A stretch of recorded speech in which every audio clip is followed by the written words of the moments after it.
আপনি কি ভূতে বিশ্বাস করেন? হয়তো করেন, হয়তো করেন না।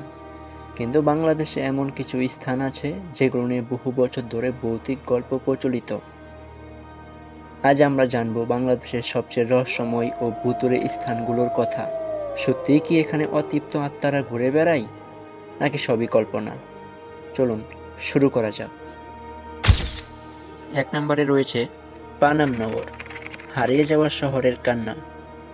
নারায়ণগঞ্জের সোনারগাঁয়ে অবস্থিত পানামনগর ছিল একসময়ের সমৃদ্ধ ব্যবসায়িক কেন্দ্র।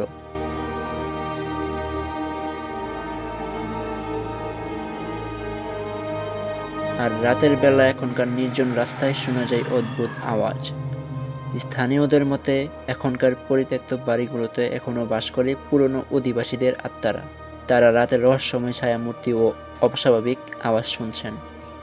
২ নম্বরে রয়েছে লালবাগ কেল্লা, মুঘল আমলের অতৃপ্ত আত্মা। ঢাকার লালবাগ কেল্লা শুধু ঐতিহাসিক নিদর্শন নয়, এটি নিয়ে প্রচলিত আছে নানা ভৌতিক কাহিনী। শোনা যায় নবাব শায়েস্তা খানের মেয়ে পরী বিবির আকস্মিক মৃত্যু এখনকার পরিবেশকে অভিশপ্ত করে তুলেছে।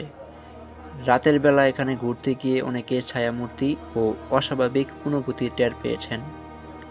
আপনি কি কখনো অনুভব করেছেন এমন কিছু? যদি এরকম কিছু অনুভব করে থাকেন তাহলে কমেন্টে লিখতে ভুলবেন না। ৩ নম্বরে রয়েছে নীলকুঠি, জামালপুর, নিপীড়িত কৃষকদের অভিশাপ।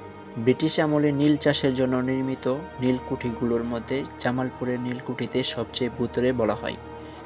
স্থানীয়দের মতে এখানে একসময় ব্রিটিশরা নির্মম অত্যাচার করত, আর বহু কৃষক এখানে প্রাণ হারান। রাতের বেলা অনেকেই কুঠির ভেতর থেকে কান্নার শব্দ শুনেছেন। অনেকেই বলেছেন এটি নিপীড়িতদের অভিশাপ। সত্যি নাকি গুজব?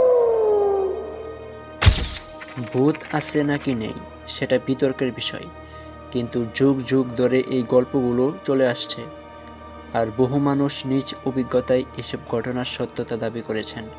তাহলে আপনার কি মনে হয়, সত্যি কি এসব জায়গায় অলৌকিক কিছু ঘটে, নাকি সবই কল্পনা?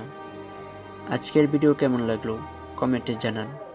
আর আমাদের চ্যানেল গুড্ডি মহলকে সাবস্ক্রাইব করতে ভুলবেন না, যাতে নতুন নতুন শিক্ষামূলক ভিডিও পেতে পারেন এবং আপনাদেরকে এন্টারটেইন করতে পারি।